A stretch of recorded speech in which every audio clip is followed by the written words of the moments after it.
Well, welcome everyone to Brain Hacks to Slay Your Task List, presented by our very own Nick Rizzi. You go right at it, Nick. Thank you so much, Heather, and thank you everyone for joining tonight. I really appreciate your time. As Heather alluded to, I would love to make this a little more of a experience with you guys versus just me chatting. So I want to make sure you get out of this what you want to see. So I'm going to share my screen in just a moment, and Heather, in just a few minutes, will be dropping in a file that you guys can use. Feel free to download it. It's a Word file that you can edit. If you don't want to use it and take your own notes, that's perfectly okay as well. So before we start, if you want to come off mute, we'll take some turns. What do you want to get out of this? What made you join this webinar tonight? And what are you struggling with in your day-to-day?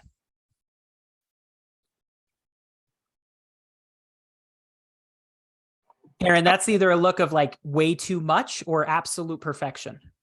First, I'm actually in the middle of my doctorate research, talking about perceptions of leaders during remote working teams in the COVID crisis. So when I saw this webinar come up, I was like, this is exactly one of my tangents that I'm working on in my paper. So I wanted to kind of hear what everybody else was thinking and see if there was anything I could kind of roll into my paper, get some more questions that I can ask my future participants and things of that nature. And to be honest, I am honestly struggling with my time management of getting this done, in addition to working from home, and then the kids all have stuff to do, and it's just, life is crazy. So I'm excited to just get a lot of little tidbits of information from many different facets of this. Oh man, that sounds like a wild experience. Yeah, I don't recommend it. But if you are thinking about your doctorate, then go for it. It is a challenge, and hopefully it'll be very rewarding in just a few more months. The end is near. We're all rooting for you. I'm very excited. Thank you. Awesome. Okay, so what I heard out of that is that you have a lot of things that you're juggling in addition to this being a topic you're writing on, and that you need a better methodology for juggling prioritization of tasks. Prioritization. Yeah. Okay, perfect. Okay. What else do we have? And for those, if you're just joining, it's what do you want to get out of this webinar tonight? Why are you here? I can say, so I really pride myself in being busy, which honestly isn't that great of a thing sometimes, but I just kind of fill my day with like things that I have to kind of get done and do. And if I don't get things done, even if they're not really like due right away, I like don't feel that great. So just kind of prioritization again, and just like ways to like de-stress, I guess. Okay. So, and that's because you're feeling, am I hearing like you're guilty if you don't get it done, and that's why you want to kind of take it down a notch? Yeah, if you've ever taken like the Gallup Strengths Finder like assessment, my number 2 strength is like achiever. So I think that's kind of where that comes in. But yep, that is a great book. If you guys haven't read Strength Finders 2.0, it's the only book I recommend you get a brand new copy of, because they give you a code to the Strength Finders assessment that Sydney's referencing. Everything else go used. Okay, I hear it. So I'm going to take some notes of these while we're chatting on this too. So how to prioritize and not feeling guilty for not getting it done. Like there's only so much time in the day. Anything else anyone wants to add? I feel like for me, my biggest issue is just getting started. As in the list it's like too daunting, too much. How do we get going? Yeah, like I'm overwhelmed by everything that's on my to-do list, and so it's just easier to completely ignore it and not do anything. Kind of like that analysis paralysis, but instead of analyzing like a topic, it's like your to-do list. Yeah, like I don't know how to figure out which one's most important and get myself to do it. Okay, so I'm hearing a lot around prioritization, which is great because we do talk about that. I love that. Okay. Last minute additions. Anything else anyone wants to see and cover tonight?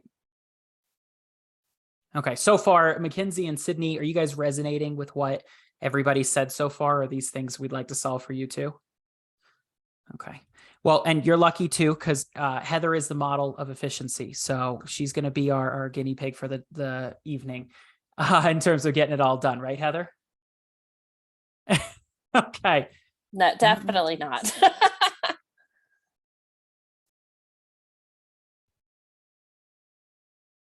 Okay. And is everybody able to see my screen now? Perfect. I'm getting head nods from Heather, so I will take it. So, again, this is brain hacks to slay your task list. So I put this together when actually initially, right after I graduated college, a little bit on my background and where this came to be. I had graduated with 13 job offers, and I decided to pick the lowest paying one to work at a startup. And what I didn't realize at the startup is like your job description is really not just what you're doing. You kind of wear a boatload of hats, unfortunately or fortunately. It definitely made my day interesting. But I ended up taking on, quite honestly, a lot of guilt in terms of everything we needed to do and achieve. And I was kind of a core driver in the startup. So anytime like we didn't get that round of funding or the clients passed us for somebody else, like I ended up feeling really guilty and I could have done more. I should have done more. And it resulted in me not only taking home a lot of work, semi-ironically, because we ended up working from home about a year in, way before all of this started. So I never was able to leave work. It also resulted in a complete mental breakdown. Like it was just non-functioning. I can't do this anymore. I literally drove myself to 101-degree fever, non-functional for a week. And it was at that point, I ended up sitting down with Adam Carroll and actually Monk. I was taking a trip with my mom and we ended up talking about just like the task list and what they do. And a little bit shaped with Adam Carroll and then a lot of it shaped by a monk at the Dalai Lama's palace. And I was like, this is insane. Like there has to be a better way. So I ended up diving into dozens of a lot of these books in terms of taking care of not only your mental health, but more of the business side in terms of efficiency and how to break it down. And this presentation is the product of that. I really love, like Heather said, I love questions. I love pieces. So feel free to type in the chat or unmute if you've got something, if I said something interesting and you want to see more, or you've got questions on kind of how that's working. First and foremost, what is stressing you out now? Now, we talked a little bit about Karen's class. We talked about just the number of things you have to do and how much. What I want you guys to start doing is pick in that sheet that I sent. I want you to start writing down all of your stressors and as it relates to your goals. So what we're seeking here is not necessarily like, my mom stresses me out. She does totally stress me out. That can absolutely go on the list, but we need to reframe it in terms of a goal. And so in Karen's case, I'm just going to keep picking up on you. You have things that you want to do to get your PhD. In the mom example, maybe that would be, I want a better relationship with my mom, but communication breaks down. So it doesn't have to necessarily be 25, but the goal here is what are your top 25 goals in the frame of 2023 and beyond? This could be long-term goals. This could be tomorrow. This could be, all of your 2023 goals. What are your goals? And then why aren't we there? What is stressing us out about those goals that we're hitting? While you guys are writing, some of mine is like, I'm on a journey to be debt free. And that is stressing me out because I feel like the more I focus on eliminating the debt, the larger the debt grows. And we'll talk about that and what that looks like too. But one of mine is achieving debt free. I've got several work ones. So I'm a realtor in Denver, Colorado, and you guys have probably turned on the news. It's kind of a crazy time. Things that are stressing me out are the news itself. They're perpetuating a lot of false information, at least for the Denver market. How am I going to hit my sales goals with that? How am I going to train my team to do that? So the sale or the market itself is stressing me out there. So in how I would reframe that as a goal is I want to sell in 2023, I want to sell 24 houses. And the market right now is stressing me out, setting me up for success. So just start writing as many as you can. When you feel you're hitting about 10 to 15 or petering out, just come back and kind of give me a thumbs up and I'll acknowledge you here or use the emoji on our fancy Zoom software.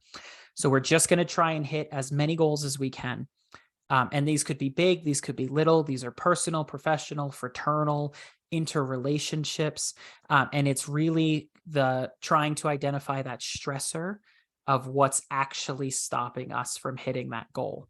Why is it, why is it still on this list instead of just done? And what is worrying us about it?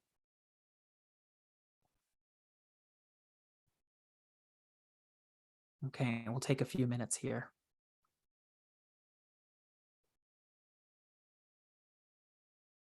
And actually, I'm going to switch shared screens.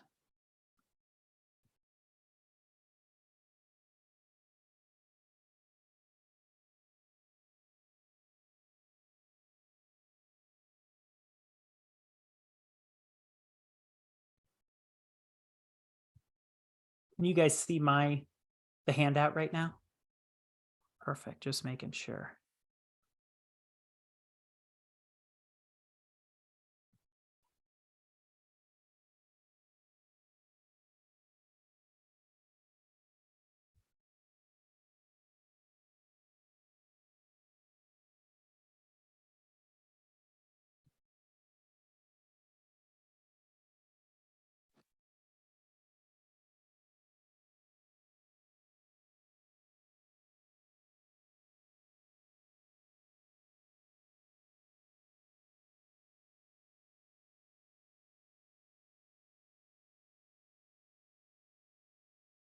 And I'm adding these while we go as well, if they're making sense in terms of how we want to be phrasing these stressors through goals. So again, personal, for yourself, relational with others, professional and fraternal.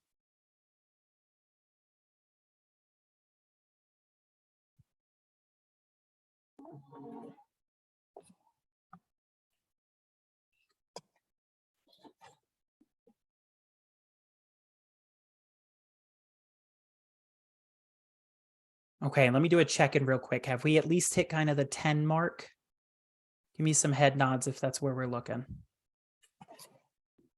I hit 7, but clearly when you're 5, you don't have any stress. All I'm getting from this is you just need more naps. I mean, I take back all the times I never wanted to earlier, hands down. I'm with you. I love that. Okay, Sydney, I saw some head nods. Karen, we're good. Mackenzie, you looking okay? Okay, and we don't have to hit 25 right now. So what I'm going to ask is if we're at like 8 to 10, let's bring it back here. And I'm going to explain what we're doing with this list. But I try and set it up front because this is kind of have you guys heard the expression BHAG, the big, hairy, audacious goals? It tends to be what the first 8 to 10 things that you write typically are going to be the things that may matter most to you, or at least you're giving the largest amount of thought. But they might have the largest insurmountable obstacles or seemingly insurmountable obstacles. They're definitely occupying kind of the forefront of your brain. They're the easiest to recall, but it's for whatever reason, it's not getting there. So I like this because it's occupying space in our brain already.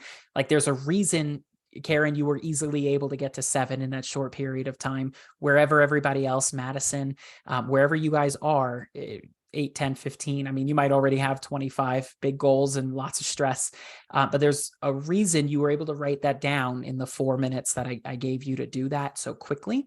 And all that we've done, and this is going to be a reoccurring theme, all that we've done is we've pulled it out of our brain and put it on paper. We've given it presence.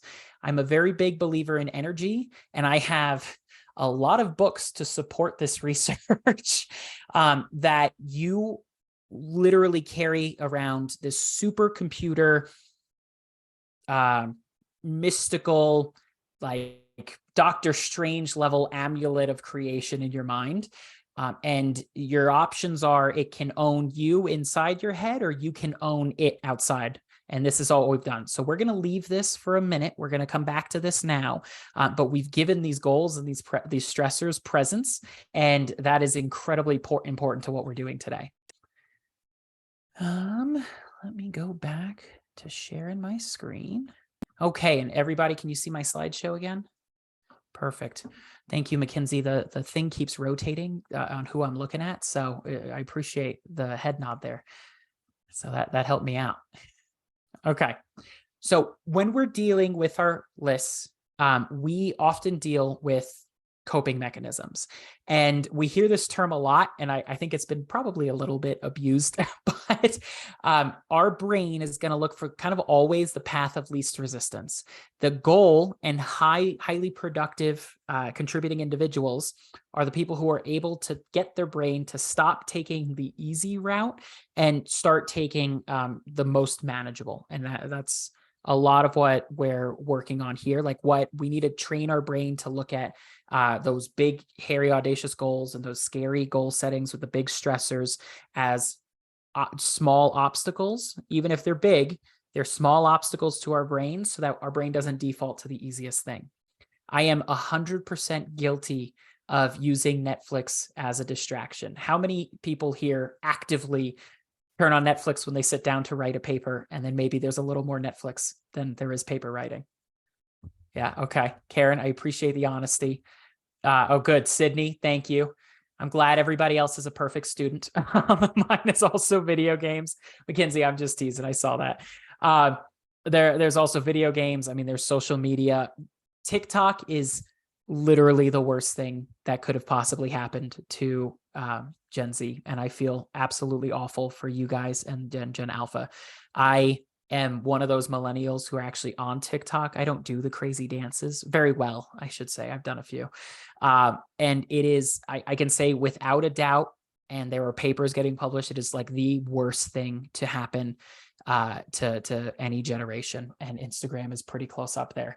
And I don't say that to bash TikTok. I have a ton of fun on it. I think it's a great platform. I'm launching, like, my business is getting launched on TikTok because I've seen the traction that it can provide.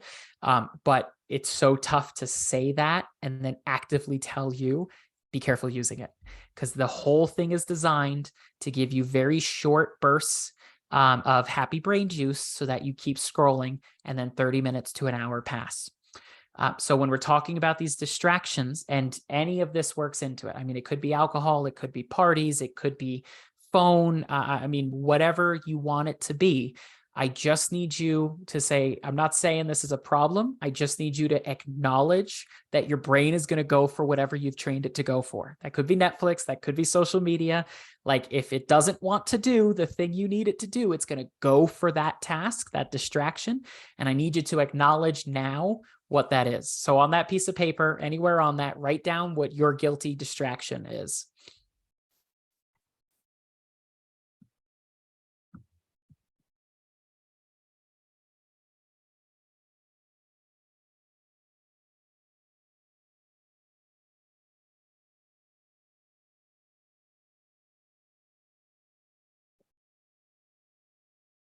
Heather's going to make fun of me. Mine is Pokemon Go. I still play. We're OGs. I was thinking my kids. Kids. And you know what, man, that's actually, I'm glad you brought that up, because that one is an easy one of, you know, I have to do X, but they need Y. And, you know, when you're analyzing the importance of that, they need to be fed. Probably more important than whatever you're about to do. But like, they want to ask me 10,000 questions. That could be more important. I'm not saying it's not, but I'm saying that, like, that one's a really interesting one because it's truly evolving. And because it's a third party, it's real easy to get distracted there. While you're writing that down, and you don't have to share, I am happy to share that mine is as embarrassing as it is. But while you're writing that down, I wanted to show you guys one other piece. Let me see. So stop screen.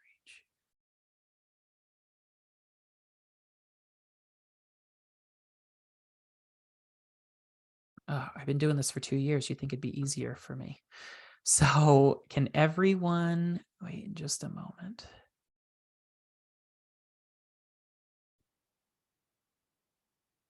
Okay. I am having a little bit of trouble making it just this screen, but that's okay. Can everybody see my Google Calendar? Oh, wait, I moved all the videos. Yeah, okay, I'm getting head nods. I minimized the videos, so I was like, I can't see after I asked that question. So this is a really powerful tool that I was recently introduced through some of my coaching programs in on the real estate side. I've got people who are a lot smarter than me helping me learn how to be a more productive person. My ultimate goal with all of this is I would rather pack a 9-10 hour day into 4.5 hours than work 9.5 hours and look busy and feel busy. I just want to be effective. I don't really care if I'm busy. I want to be effective.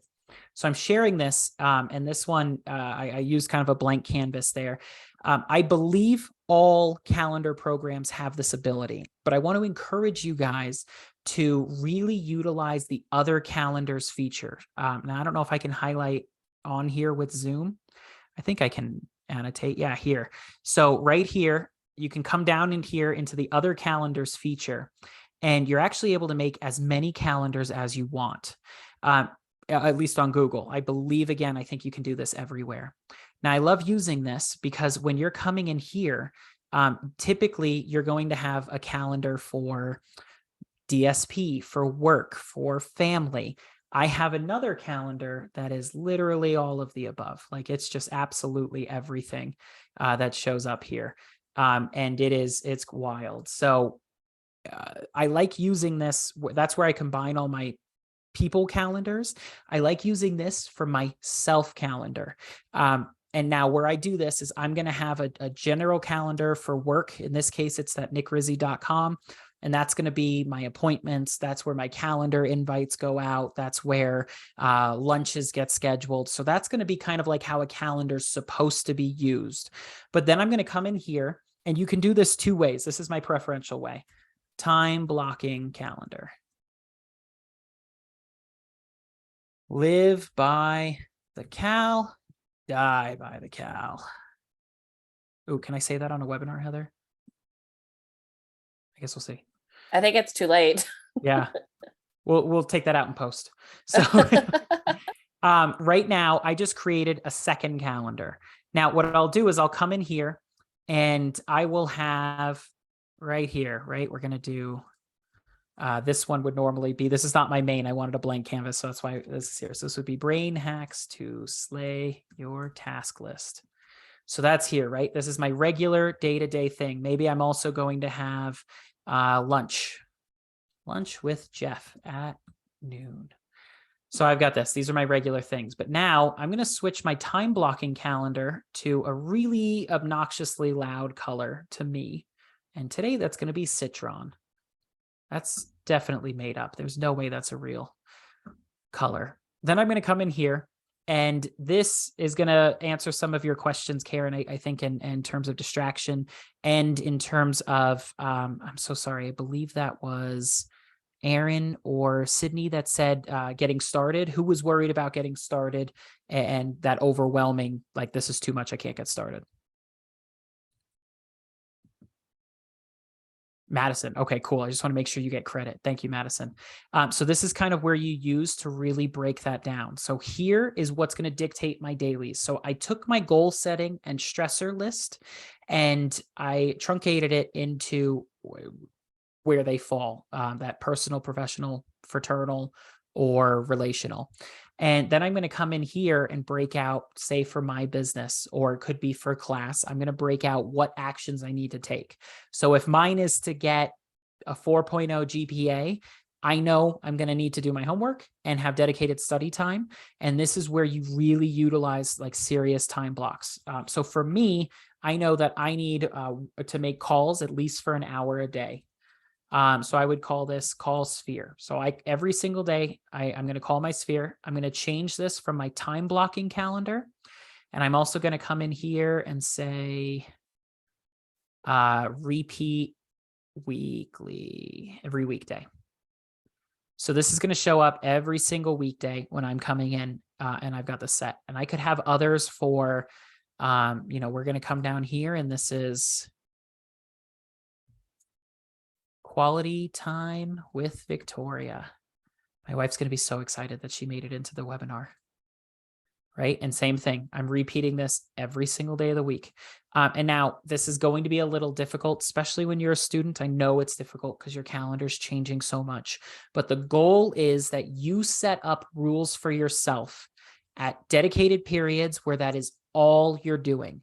And I promise you, if you master this now, there is literally nothing that will stop you when you graduate and like you start work, because this is the number one thing that people struggle with. But all we're trying to do here is set up these rules for our brain. And so Madison, when you're looking at your task list and it's kind of overwhelming, if you're looking at that and it's 7 a.m. and you woke up or maybe went to the gym or anything else, hey, it's 7. If working on homework is not my 7 a.m. task or guide, then that doesn't matter. That's what I'm doing. And this is where you'll start to get a little bit of blend between the two, because you might want to time block lunch every single day, breakfast every single day, gym however many days is appropriate for you. Like, you might want to set that out, but the point is you've got to take the stressors and goals you've given presence to, and this is how we start pulling out the stress, because we're removing the distraction and we're removing the opportunity to do anything else, because you're not saying, well, let me just start on my task list. You're saying, okay, like, I know I need to make my calls right now. I know I need to work on my homework right now. I know I'm spending this time with friends.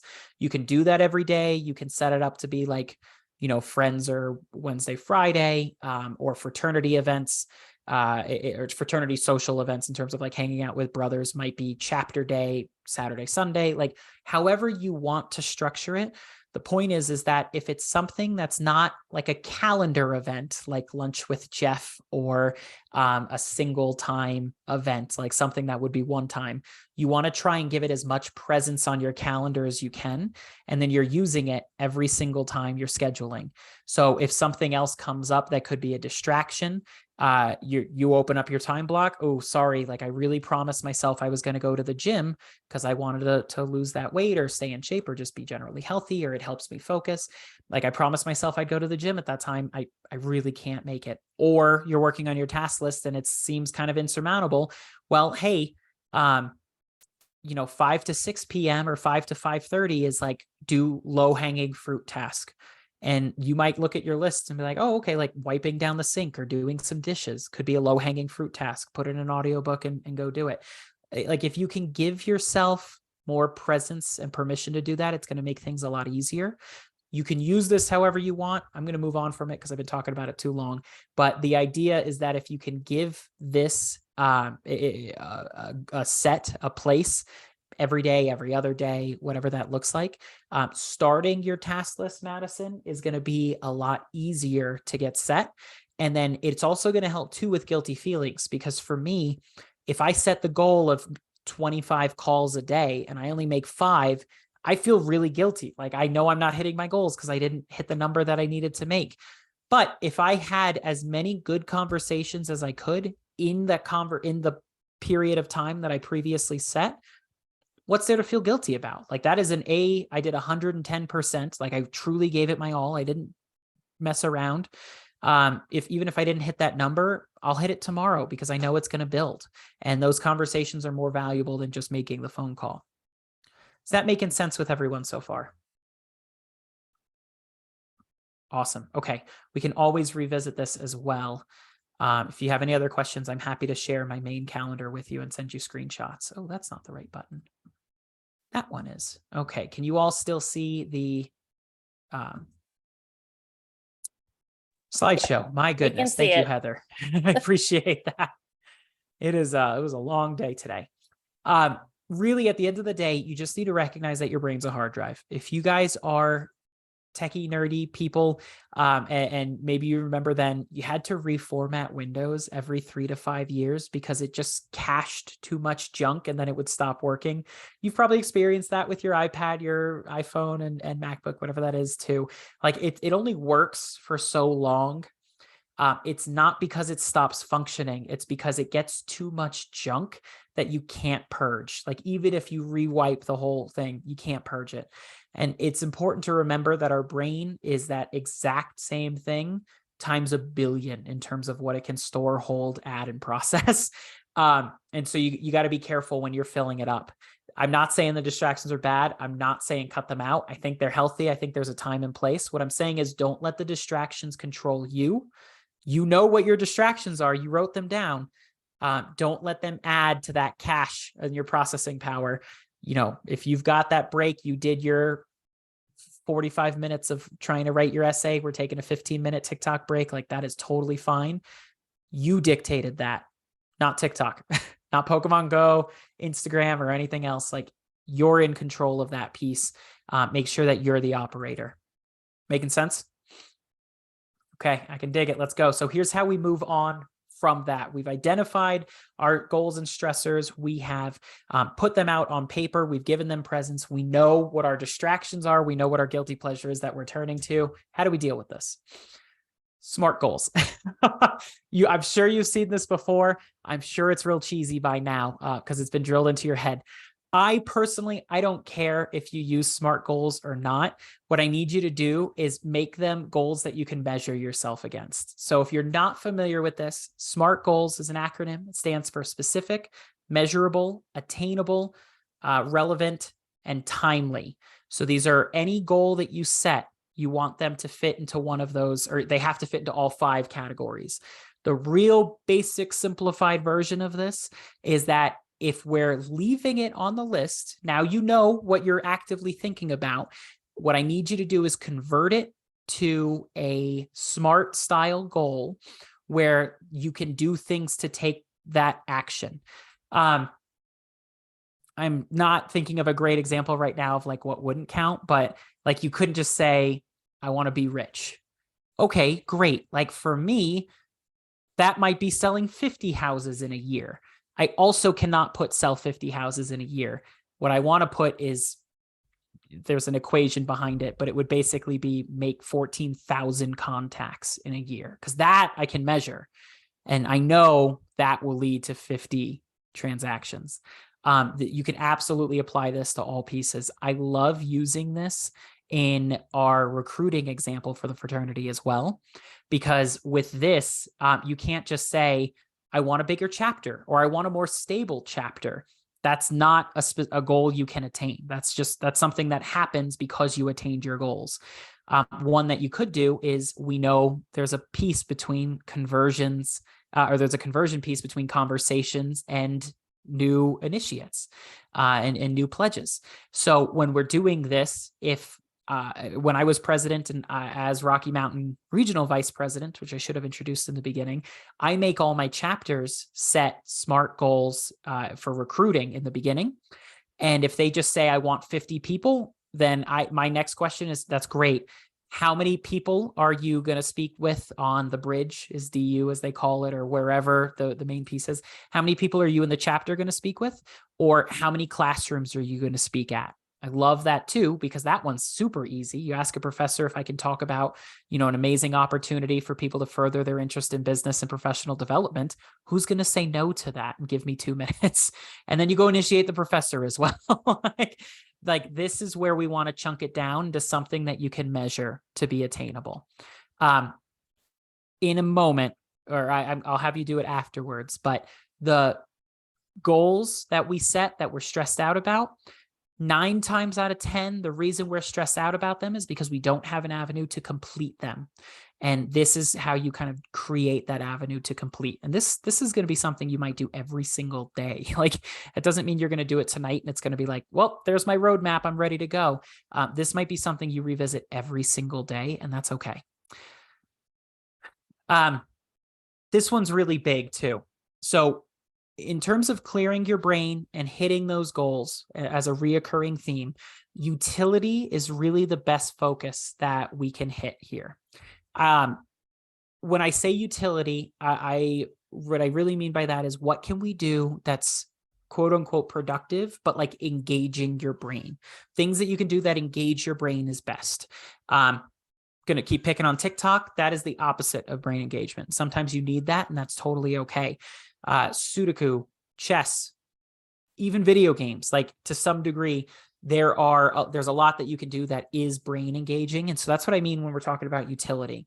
And there's a quote by Jim Rohn. He's arguably the greatest public speaker of all time. And he has, and that's not just saying that, a lot of big people, Tony Robbins has said that himself. But he said, you're the average of the 5 closest people you surround yourself with. I just want to leave that with you too, because we all have people that are attractors and detractors in our lives. And, you know, in my personal 5, I absolutely have a detractor because I kind of like the drama and he is a lot of fun to be around. But I only have 1 because my other 4, I needed to make sure that they are attractors. They are working hard on themselves. They are bettering themselves. They are a positive impact on society and therefore myself. You just need to remember with people or anything you surround yourself with, like you will become the average. So if you want to be the best, like you need to have 5 people better than you in there so that they can bring you up. Something to keep in mind when we're talking about this, because it is just so easy to get sucked into kind of day-to-day problems or everyday drama or other office gossip or, you know, oh, this professor really stinks for XYZ reasons. It's really easy to get dragged into that. There's nothing wrong with engaging and participating. What's wrong is letting it dominate you. Minimalism is also really healthy as well. I am not a good avenue for that right now. Like my brain is all over the place and my desk space absolutely reflects that. I was never the clean person. I had my little workspace because I brushed other things out of the way that were occupying space on my desk. I can tell you for sure that there is a direct correlation between your workspace and what you have on it, and then what's going on in here. If you feel that you are too overwhelmed in your brain, it's just not, you're not able to process or you're shutting down and we're not even able to get to these tasks because there's just too much happening. That is an easy reset button. It will absolutely trick your brain into clearing cache as well, or emptying trash. I need to think of a new analogy for the modern times because that one hasn't really applied, I guess, since pre-MacBook Pros. But like emptying the trash. It's just a really good way to trick your brain into a reset. It doesn't mean go out and get rid of all your stuff. It just means don't pollute your immediate space because it just translates is all. I kind of went ahead on these when I went on my little rant earlier, but when you're practicing minimalism, I also don't necessarily mean physical minimalism. That can absolutely work on digital as well. The big piece is that you just need to be aware, like, how does doing X contribute towards Y? And for me, like, I have now on my schedule, on my time block, I'm putting in 30 to 45 minutes of video game time because I know that contributes to me being able to relax from the day and everything that came out so that I can go to sleep versus carrying all of that to bed. Like my therapist literally had me put that on the calendar to clear my head out. So in that case, like I know how video games contribute to my mental health. And that is by allowing me to purge all the crap that happened that day out so I can get that done. You can use this for really any applicable thing in your life.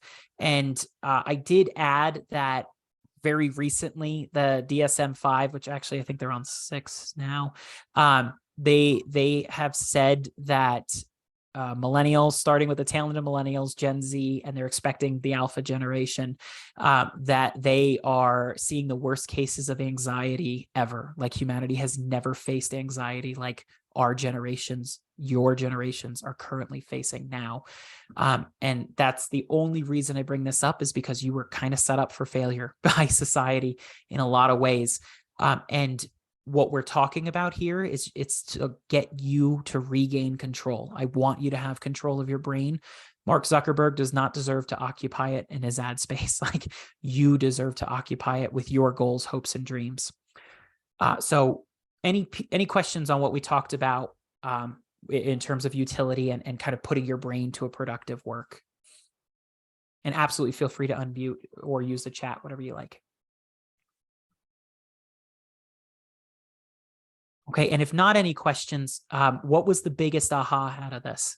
What was something that you might not have thought of earlier that you're thinking about now? I really like you're the average of the 5 closest people you surround yourself with. Isn't that scary? I love that though. Yes and no. Might need to reevaluate a few friendships, but yeah.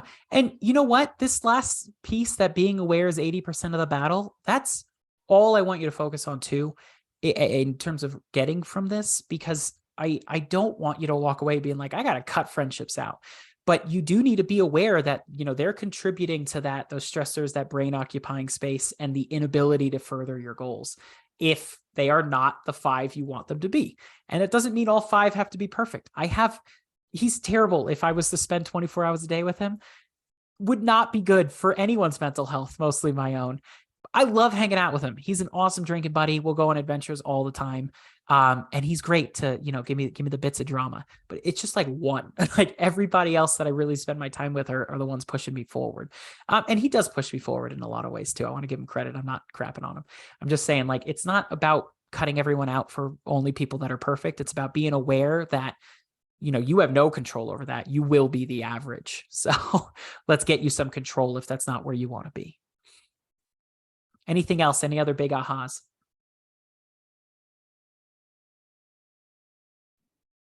Steffi, hit me. I'm excited. Okay. Hello. So my name is Steffi, and sorry, I'm a little bit late. And yeah, just I feel like for now I'm a Delta Sig in Alpha Kappa chapter at the University of Buffalo. So I feel I heard something that I think that will be very helpful. That is when you said about like setting SMART goals. And I will say SMART goal is like, I heard many times, but I don't know how to really utilize it, and also how to help me to like develop the chapter. But you say, for example, you said about before recruitment, we can ask brothers to use the SMART goal to like get them to think, like set their goals before they recruiting. I feel that will be very helpful, and like the brothers can more effectively use their time to like recruit like the students, like the potential members, and just get the best result. I feel like with like the less time, how to say, the shortest time. Absolutely. Yeah, absolutely. You're absolutely right. And, this will be another presentation, but like I manage teams of people, I train salespeople, and you can use this kind of as a trick, quote unquote, but like in exactly that is if the chapter's setting goals and somebody says they want 10 members, awesome. Do you have any ideas on how to get those 10 members? Okay, Jeff, my fictional friend I'm going to pick on today. Jeff, I know you said you wanted 10 members. Could you help me out? Actually, I don't want to go speak to all 5 classes, but I think these 5 professors will let us talk. Can you ask 2 of them to do that presentation? And that way, like SVP should not be doing, recruitment does not fall on SVP to recruit everyone. SVP is in charge of organizing recruitment. They should not be the recruiters. So that's how you can use that to kind of branch that out. Let the chapter set their goals, let your exec team set their goals, and then make them turn it into a SMART goal and how you're going to do it. I love it. I appreciate that, Steffi. Warren Buffett has a really interesting piece. So we put our big goals on our big stressors, or I'm sorry, our goals with stressors on paper. We gave them presents. I want you to keep working on this. But when we're done, I want you to circle 5 and only 5. The reason that I wrote down 25, Warren's done studies on this, and he's done it with his leadership teams for decades. There are 25, we know for sure there are 25 goals and or stressors that are absolutely hitting your that are occupying your brain that you want to achieve. They typically will fall into 3 categories, and I added the fraternal, but the relational, the professional, and the personal. So they can all be categorized into that one of those, or you want to make them able to fit into there because you're going to use that to prioritize what we were talking about earlier. Once you've done that, we're going to pick 5. There are tons of studies that show you can't, your span of control is 7 or fewer. Our number of projects we can occupy is 5 or less. Like that is it. So we know for sure, even if they're not easy to come up with now, you very likely have 25 things that are occupying your brain that you need to work on, or that are taking up space that you want to get done, that you're excited about and passionate about, and maybe just not sure how to get there. I want you to shrink it to 5, and I want to make sure you have at least 1 from the personal, professional, fraternal, and relational categories. I don't want all 5 to be all professional or all fraternal. Really, for your development, you want to make sure you're running at least one from each. And a lot of that is to give your brain variety and it's to help break it down.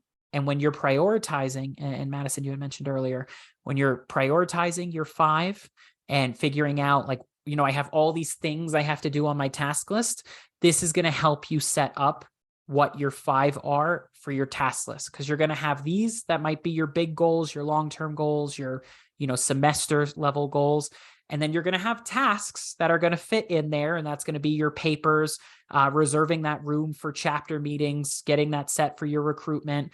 Like, you're going to have tasks related to these big goals, and this is how you're going to start to use to prioritize what tasks need to get done.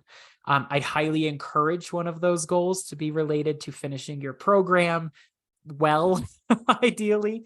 That really should take priority with what you're doing today, and where you're at. And Karen, for you, I know it's even more unique situation. Like, yours is probably going to be family with school being second.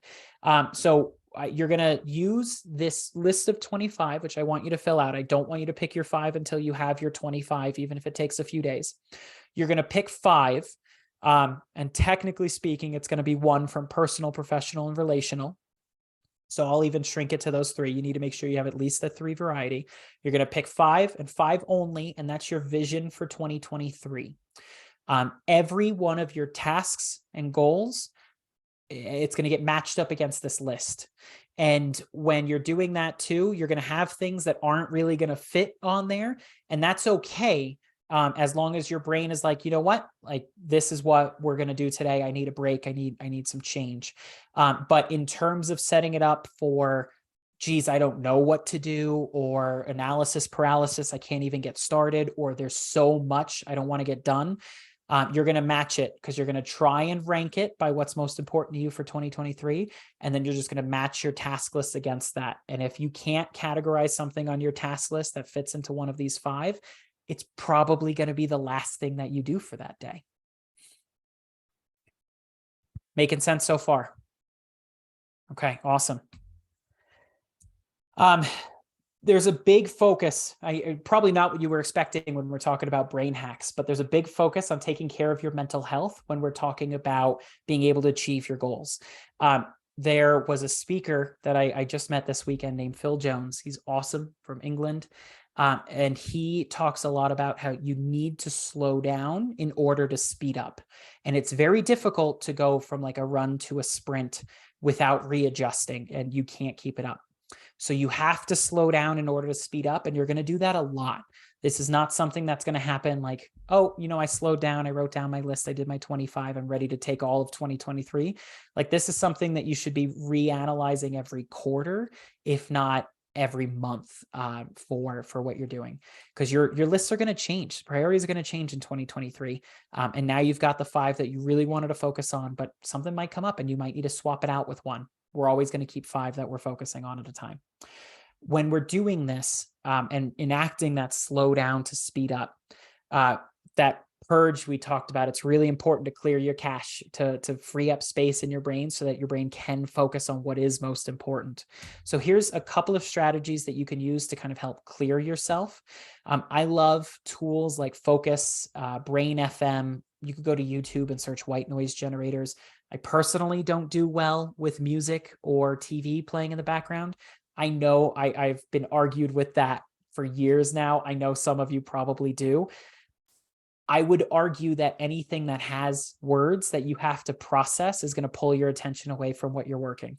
And that's why I really like these tools, because there's no noise and it puts your brain to, I think it's called theta waves, where you're able to really kind of focus down on that task. It's not splitting your attention to process who's talking or who's singing or what are those lyrics or jamming along. Obviously, at the end of the day, like, do what works for you. I would just say, give these tools a chance. It might make you even better. But not bashing if you're doing that. We talked about calendar blocks. Really recommend making that in. Man, child locks for websites, I have had to use a very sad amount. Like I really like the iPhone's new time feature, because you can set every single app to have a time limit and it will not reset till midnight. Like it is probably the most hated thing that I do use every day. Like absolutely hate it to pieces. It is so useful, so useful. Because I know, like, you know, if I want to have 30 minutes of Instagram scrolling, great.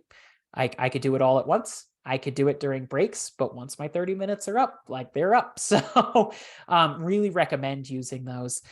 Digital detox is very difficult, especially while you're in school or in work, but it is nice if you can get away and just not turn off your phone for 6 hours and just go walk around town or go to the mountains or go camping. If you can do a digital detox, it's a really great way for a total refresh. Really anxiety producing in the meantime, but afterwards it's going to feel fantastic. And then routines is a really big one. I use a journal called the Full Focus Planner. I love it. I really don't recommend anyone buy it because it's like $50 and it's good for a quarter. So it's like a $200 a year journal. But it is a business write-off and it does make me more productive. One of the things that I have to commit to in writing inside my journal here is, what is my ideal wake up? What is my ideal morning routine, like workday morning routine? What is my ideal workday wrap up and my evening routine? And it makes me write them down. And so the video game time was one of them for 3 days a week. Makes me write them down. And then every single day when I'm checking off how I did that day, I have to say, you know, how did I do? Did I finish my routines? And that's challenging. This is a new journal for me. I have yet to go a day where I've checked off more than one. And that is very difficult. Really nice thing though, to have those routines so that your brain has something stable to hang on to. It's really less about the actions that you're doing and more about giving your brain a really solid platform to work off of. So really highly recommend incorporating that. With that as well, there are, again, ties to how much we can do, how much we can think, and how much oxygen our brain is getting. A lot of times, and I am guilty too, I didn't even know it was possible, I will just forget to breathe. Like, I'm just like, oh, like sometimes I just get like really focused on something and I'll just straight out forget to breathe. And it's really hard to continue your productive task list when your brain's not getting enough oxygen. Highly recommend this. It is on your sheet, so you don't have to worry about screenshotting it. Heather, maybe just in a few minutes too, if you could drop it one more time for anyone who joined us late, just in case they didn't see it. But the whole goal with this, and we're going to do it once together, is you're breathing in to a count of 4, you're holding it for 7, and you exhale 8. You guys ready to do this with me? So it's in count of 4, holding it for 7, exhale 8. Ready?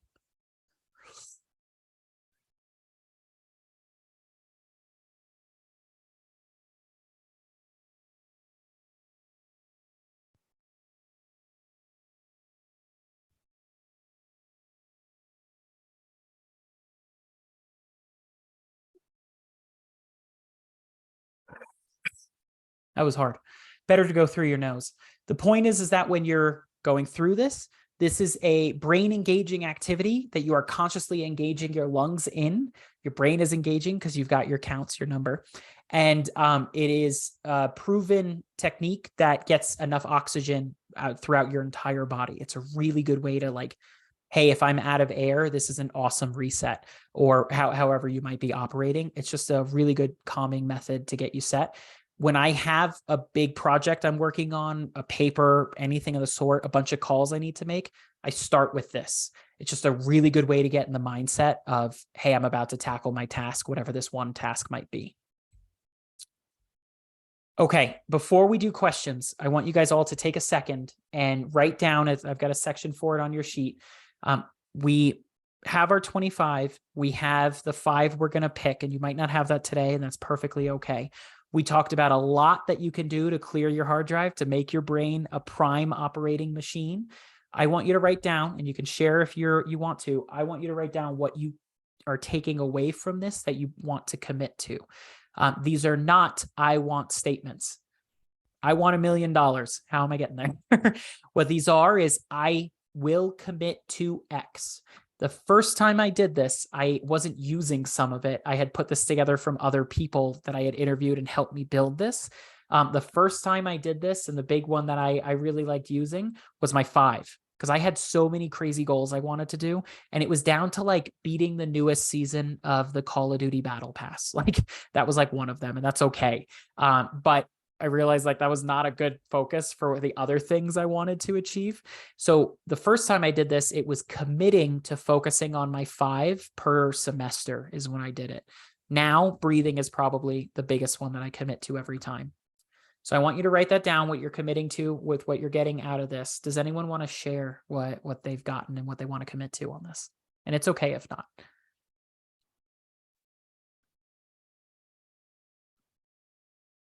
Okay, Sydney, what do you got? So I wrote down 3. I said I'll commit to making a calendar for myself to follow because I kind of just keep everything like up here and I never really miss anything, but I feel like the organization, prioritization would really help there. And then I put, I will take time to breathe just to like kind of relax. And then the time limits on my app usage. I never really realized you could do that on iPhone. I thought that was just like the screen time thing. So I actually like just did that. So That's awesome. I think it's brand new. I'm pretty sure it was like the last update, but that's awesome. I love that. And while I appreciate that, you got to pick one. And next time we do this, sure. next quarter, you pick your one. And the only reason I'm saying that is because we've got a lot floating around. And if you've got like the 3 that you're committing to, your brain's going to be like, okay, well, what's important or what should I look at today?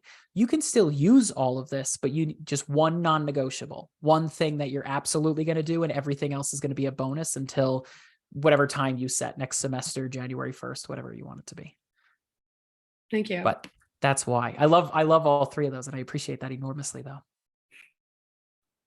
Okay. Any questions? Here's my contact info. You guys are always more than welcome to reach out.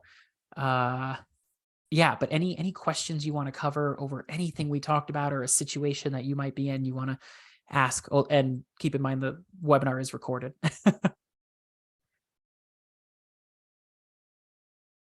Okay.